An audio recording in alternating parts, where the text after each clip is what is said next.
Hello, my friends. Welcome back to Growing Up with Godzilla. This episode continues my conversation with the unbelievably talented Kaiju Hime, and I hope you enjoy it. Now, let's focus a little bit more on particular kaiju and human characters. Are there any specific ones that you're drawn to, and what draws you to them specifically? I'm like, That was the best reaction. it's like I'm thinking. That's a big question. I particularly I know that I'd be drawn to monsters that have an interesting design. I guess in some way that maybe you can you critique literature, other people critique films. I'm of the mindset of I'll critique designs, try to get into the mindset of why does it look like this? Why did they make this decision? Blah blah blah blah. I mean, that being said, Godzilla was always my favorite, and I appreciate, now that I'm older, I appreciate all of the different designs that he's been through, all of the different changes, and so when I was younger, I didn't really notice that a whole lot until 98 happened because it's so traumatic.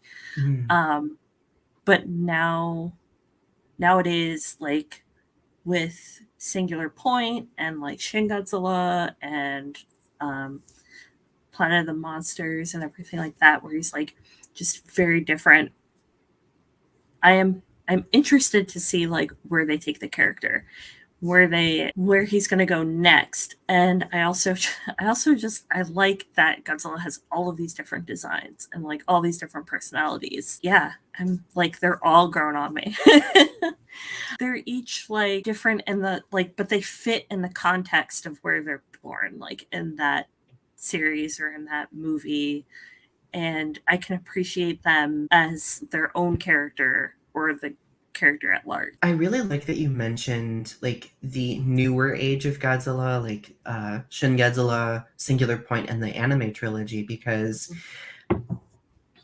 Shin Godzilla aside, I think that the other two series get a lot of flack from Godzilla fans because they are so different, right? Mm-hmm. But I part of me finds kind of falls in love with them more in realizing that they're trying to expand the character's metaphorical meaning, right? Because we can see the character growing, not only size-wise, but meaning-wise in both of those. So yeah, and I think that it just demonstrates that even a character with the longevity that Godzilla has, there needs to be some degree of adaptability with the times, right? Yeah. I agree with that entirely. And I'm I have all sorts of the different little Godzillas. I have a big Godzilla Earth plush because I actually like the anime trilogy, and one of my favorite human characters is Metphys. Yes. Is that the one of the alien characters? Yeah, he's the, oh gosh, what's his race? Again, I've only seen him once.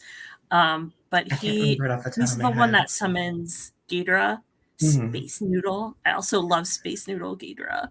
Just that whole scene in the last one with him where he's going nuts and he pulls out his eyeball and then Ghidorah's coming down and he's all having his losing his mind and everything. And I'm just I love this character. I love this. I love when they add a little bit of this supernatural sci-fi stuff where it's we don't really have to use science to explain away why something is. I'm the kind of person where I'm I want to be entertained. I'm really interested in the characters and the characters' motivations and how they interact with each other and the characters' designs. And I'm less interested in someone explaining to me how everything happened and how they're doing pseudoscience to do a certain thing. And I start zoning out, and I don't care. Michael Crichton, I skip a third of all of your books. Like, I don't care.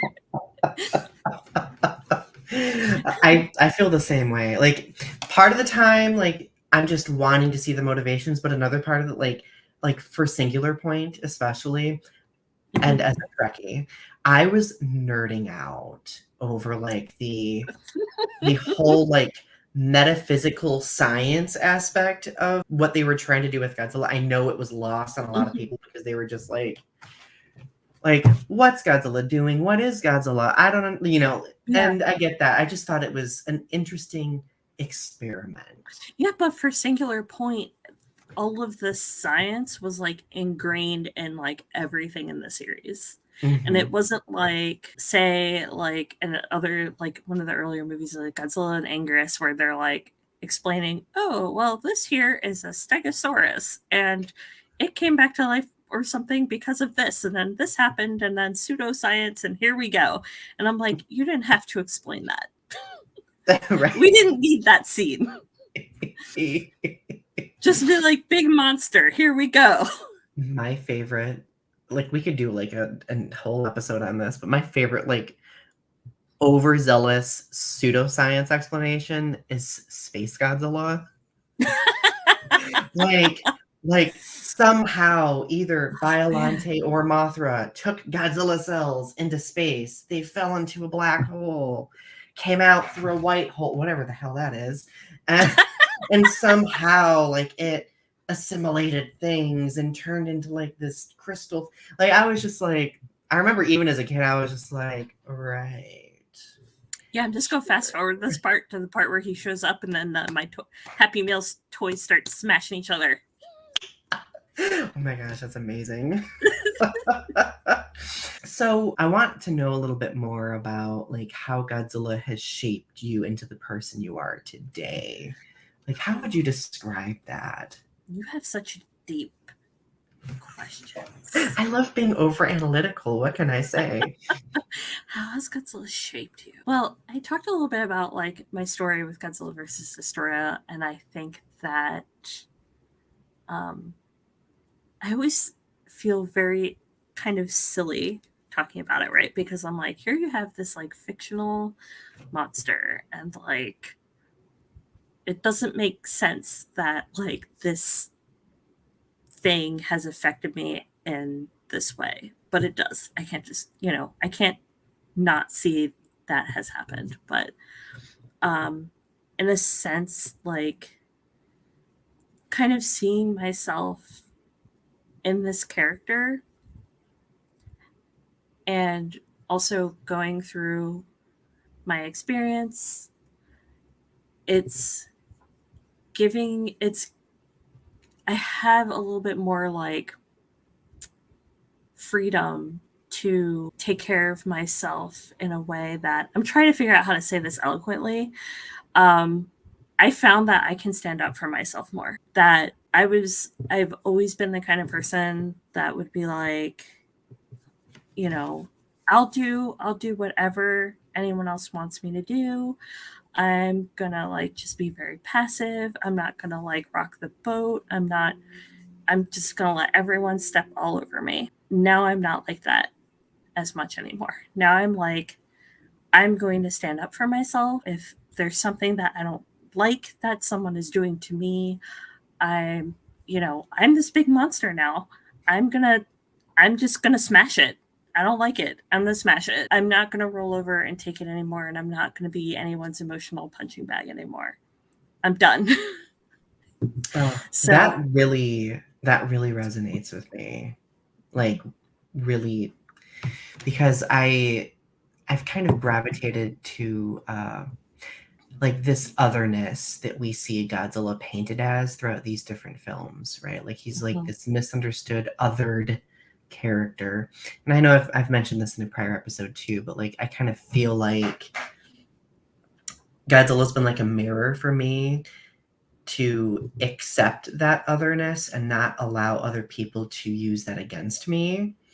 Because ultimately that's what people do. That's what bullies do. That's what abusers do. Like they pinpoint specific aspects of you and they use that. And being able to see Godzilla persevere through these different things, and Mothra, because of course Mothra's my favorite, like it kind of like empowered me and helped me say to myself, like, Donny, you can get through these things. Like, if Godzilla can destroy a creature that's a twin with gaudy crystal shoulders, you can do the same damn thing. Like, yes, ready, go. Stomp it, Donny. Just stomp it or glitter it to death. Like Glitter it. that sounds perfect to me. Sleep powder, go. Oh my God. Yes. Again, like, I don't know how my parents didn't know I was a flaming homosexual when they knew that I gravitated to Mothra, like Butterfree, like every butterfly thing that had sparkles. Oh my gosh. Yeah. That's so cute. Oh, thank you. Oh, I love butterflies with sparkles. I can't help it. I love it. So you mentioned earlier that you went, like, at the beginning of your status as being a Godzilla fan, you didn't really do a lot of collecting. Has that changed since then? And if so, what things do you like to collect now? I do collect things. I collect a lot of things. I collect a lot more things now. I went through a phase where, like, when I was younger, I, of course, didn't have disposable income, but I really, like, couldn't keep anything of my own. Again, more baggage from growing up, but, you know, I had to, like, let's just say this, I had deadbolts on my door. Yes, my things would walk. So I didn't really have a whole lot of things. So now that, again, I'm older, I have disposable income, and I'm like, I like things. Things will make me happy. So I don't know if I can move my computer. You can kind of see I have this little shelf. Oh, yeah. Right here. And then there's one up there. And then I have a bunch of plushies, and then I have some more stuff like in our basement. I've actually slowed down on a lot of like my Godzilla stuff because, like, wow, there's so much Godzilla stuff and it's so expensive. So I like to gravitate towards like cute, affordable things. I also have my little tree behind me where That I have is like so cute. I got this in Disney World.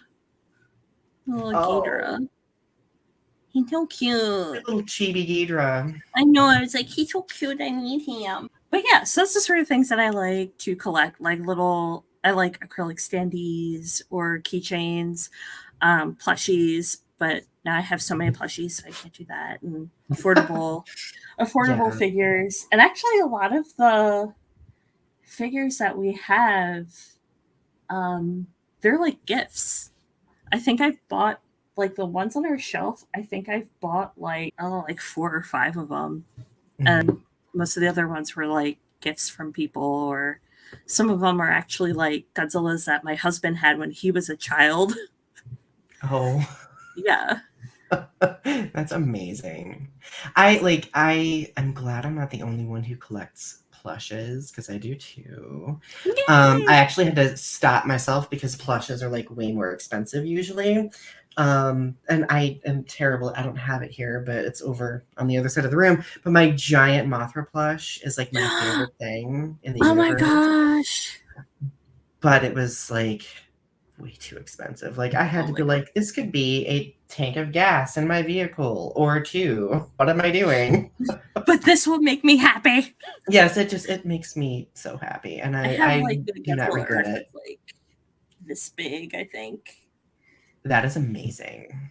Yeah, it's like one of the things at G Fest where I'll be like, oh, you know, I'm not going to buy anything. I don't need anything. And then I go upstairs and I come back down and I'm like tugging on my husband's arm and I'm like, so I saw this like giant plushie that I kind of want. And it's like, go for it. I think that's so wholesome. Just tugging. Can I buy this? And he's like, you have all the money. Go ahead. Oh my goodness. I've done that myself. I know, like, for me, like, my big vice at G-Fest is because I've, like, in recent years, I've gotten more into collecting art than figures. So, Yes. I will have this intention at G-Fest to be like, I'm gonna go into the dealer's room later, but I'm gonna go to Artist Alley first. And then I come out of Artist Alley broke. And I'm like, I well, love it. I'm like, at least I'll look at the figures. I'd Why love to not? hear it though.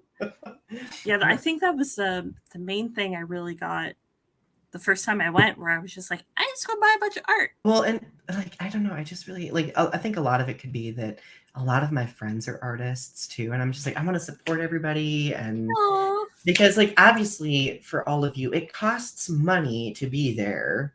It costs money to be vendors. It costs money to have like prints of things. Like, I keep thinking a lot, like, obviously, as Godzilla fans who have had to navigate various challenges in the fandom over the years, what advice do you have for Godzilla fans who are a part of marginalized communities or who might be just new to the fandom?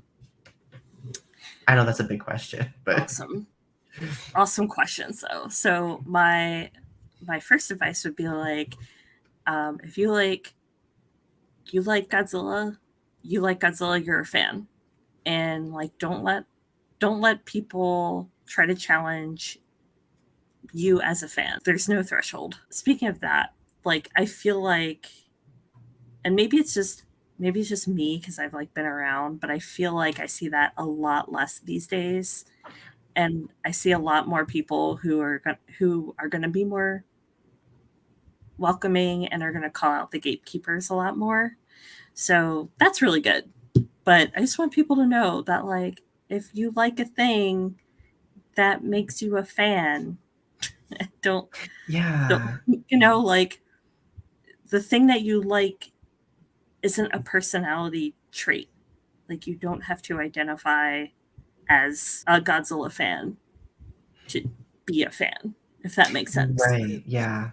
Well, yeah, I agree with that completely, and I will echo what you said with, like, I do think that, I mean, despite the fact that the world is a dystopian hellscape right now, but like, I do feel like within the fandom, I've seen a lot more inclusivity and solidarity. I'm messing up my words here. Because, like, I remember in the past, like, it used to be like very divisive, like rampant homophobia, misogyny, etc. I think, I mean, and racism too. I think that there are certain like spaces where that still is allowed to thrive, but yeah, like, I do think that a lot of our dynamic in the fandom improving has to do with like people who have social influence and power calling out others and holding them accountable for their behavior, which I think is so incredibly important, Yeah. Yeah, I always think of like, because most of my interactions with everyone in the fandom have been really positive. And I'm really, really thankful for that. Because, upon finding out that there's a bigger fandom, and then like, I was actually, the first time I was in Artist Alley at G-Fest, I was actually very nervous. I was very nervous and I was very scared. Because, being a minority in that space, and, going there the year before and seeing all the types of people that were there. And yeah, I was very scared, but it turned out to be not that bad at all. And most people were extremely sweet and very supportive. And, I think that, once you get into the fandom and you start talking around, meeting people, like, you'll find that. There's also always going to be like some curmudgeon. Oh yeah, for sure. Who's got a problem. And my other advice is to like kind of just ignore those people, especially if you're on the internet. Like, it's much it's much more easy to like avoid those people in real life because they're either not going to say anything to your face or they'll say something to you and you can just leave the room for the most part. Right. Yeah. Like, well, one thing that really helped me early on is like, and this was like a decade ago or more, because like I was kind of putting myself out there in the fandom a little bit more, with like doing YouTube stuff, etc. Mm. And I had a person tell me, Donny, you are the representation. So if you hide yourself, what does that say for the diverse groups in the fandom who need to see some sort of example, Wow. right? And Wow. I can't stop thinking about like the fact that you and I are sitting here right now having this conversation too. Like we are kind of being representation in different ways, right? We Mm-hmm. can show that like diverse people can come together and have a conversation about something that we hugely nerd out about, and that we all uniquely take something away from this character and franchise, right? Wow.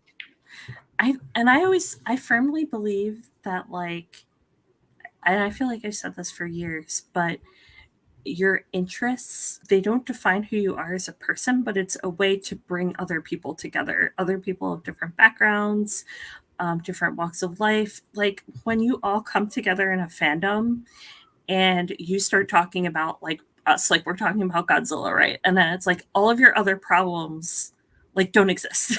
It's like we are now on the same plane because we are all a fan and Right, we're all right. sharing that right now. And like I completely agree with that 100%. And I think additionally, like being able to sit and have conversations like this, because we've laughed, we've also gotten very deep. Like I think it normalizes the fact that we can look at these characters from different perspectives, right? Like we Mm-hmm. can take away something that, really resonates with us and might help people see the character in a different light, right? But Mm-hmm. at the same Mm-hmm. time, we can laugh about how ridiculous Space Godzilla's pseudoscience explanation was, right? So, because I think there's kind of like this latent shame in the fandom where, like, because I know I've been told so many times, and I kind of self loathe at times over this too. People are like, Donny, you are over analyzing everything. Just stop. And I'm just like, but like I'm not over analyzing it to be annoying. I'm over Mm-hmm. analyzing it because my mind is blown right now because I'm seeing something that I didn't notice before, right? Sometimes that's healthy for your brain. You give your brain a little bit of work. You gotta work your Right. brain. Then.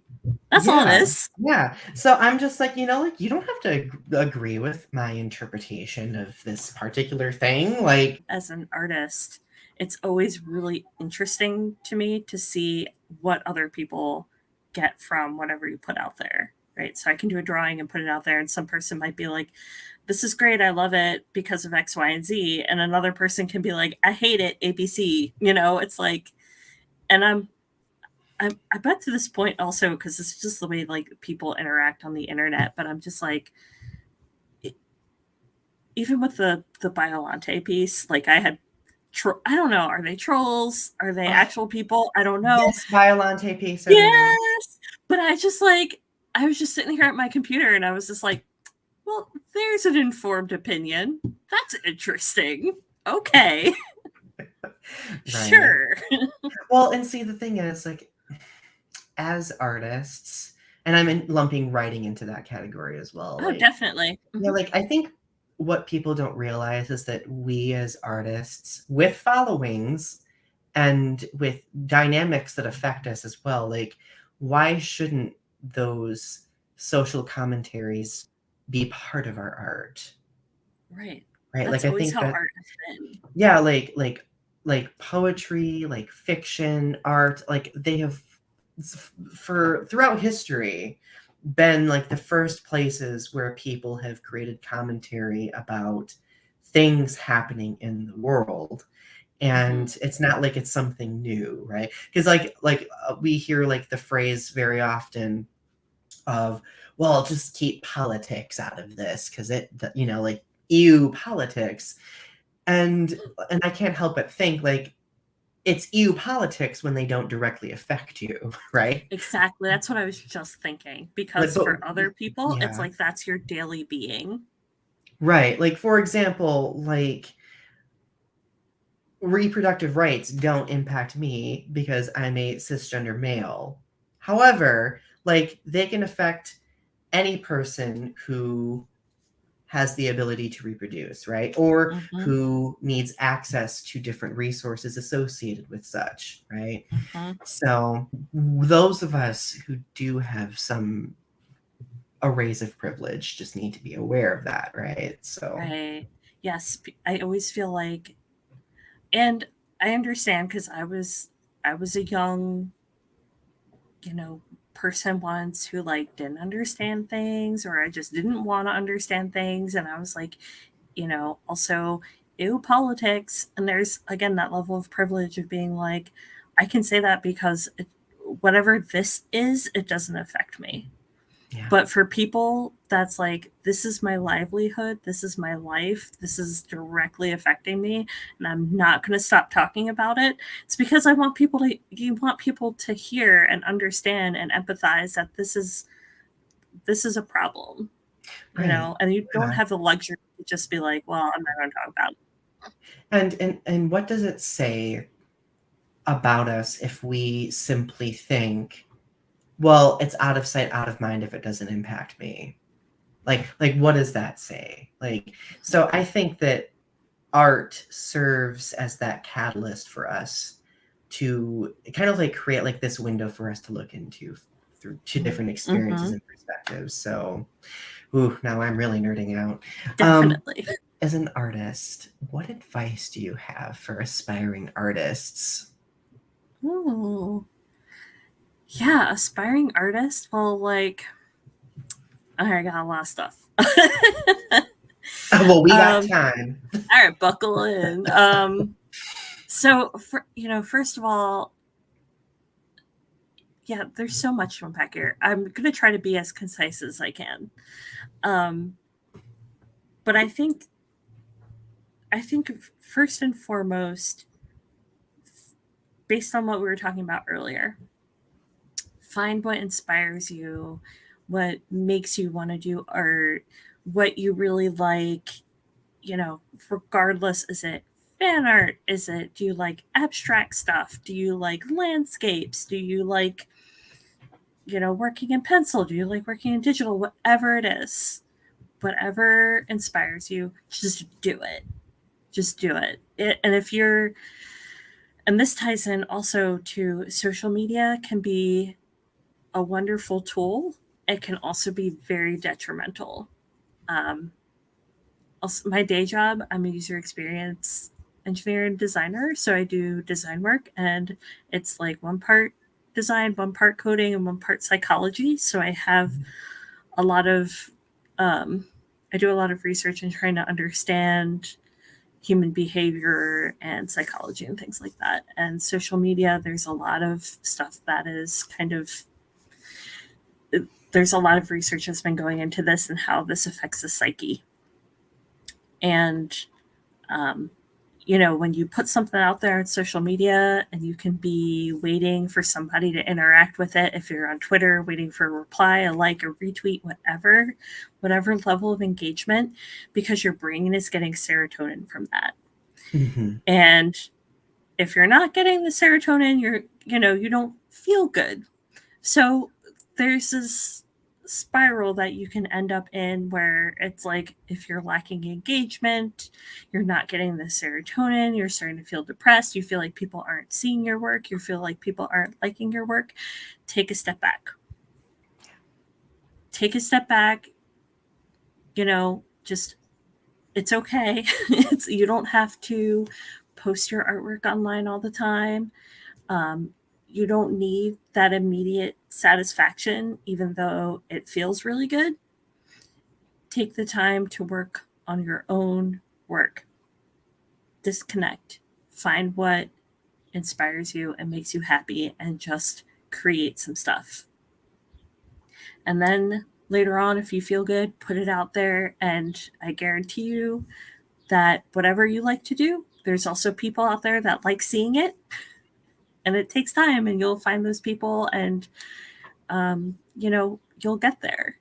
But I think the biggest advice really is like, don't let social media define who you are as an artist. I know that's very easy to do and think these days. And I can go on a whole tangent about how like all of these popular platforms are just not optimized for artists at all. They can be very detrimental for artists.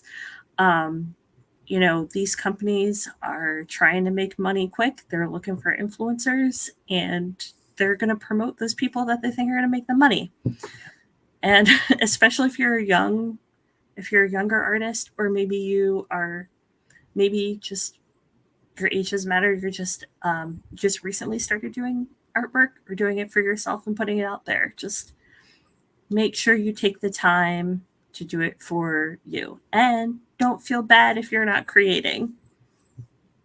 That is so important, and that's something that I recently have had to work with, because I just, over the past 2 years, I've had 2 successful collections of poems, and I'm kind of like recovering from it, because like I think what a lot of people don't realize, and I'm sure this could also go for artists as well, that like it takes a lot of creative bandwidth to not only produce the work, but also to share it and market it. And yes, like I think that sometimes there are misfires, and one of my biggest pieces of advice is like, if there is a misfire, it's totally okay. Like, pick yourself back up and start again, put stuff out there more, create a network. I think, yeah, like there's so many variables. Like we could do a whole series on that even. Yes.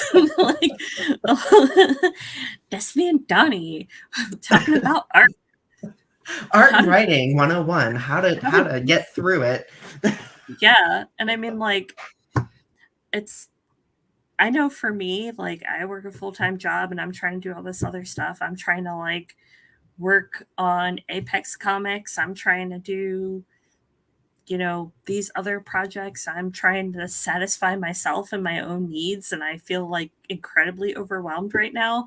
And that's what I'm working through right now. But, it's one of the things that I've really been able to tell myself is that like my measure of worth as an artist isn't if I'm just pumping stuff out and putting it online every day constantly. Like, it's unrealistic. It's unrealistic to be able to do that. Yeah. So 100%. Oh, I've enjoyed this conversation so much. So where can people find your stuff? Well, I'm on Twitter all the time at Kaiju Hime, and I'm mostly there, and you can follow me on Twitch at twitch.tv/xkaijuhimex. I post a lot of my artwork on Twitter, and then I am streaming artwork and video games or whatever on Twitch just for fun. I do that like once a week. I'm trying to like, my schedule is really crazy right now, so I'm trying to like work everything out so I have a more cohesive like schedule once I figure out how to get my feet under me. Story of my life. I know. I'm like, I feel like I've been saying this for 2 years. Like, since I started teaching full time, I've been like, at some point something will click and I'll have a schedule. But then I'm like, should I have a schedule? I don't know. So, right? Oh my gosh. It's so fun. But yeah. So yeah, find me on Twitter, and like don't be afraid to like say hi, and yeah.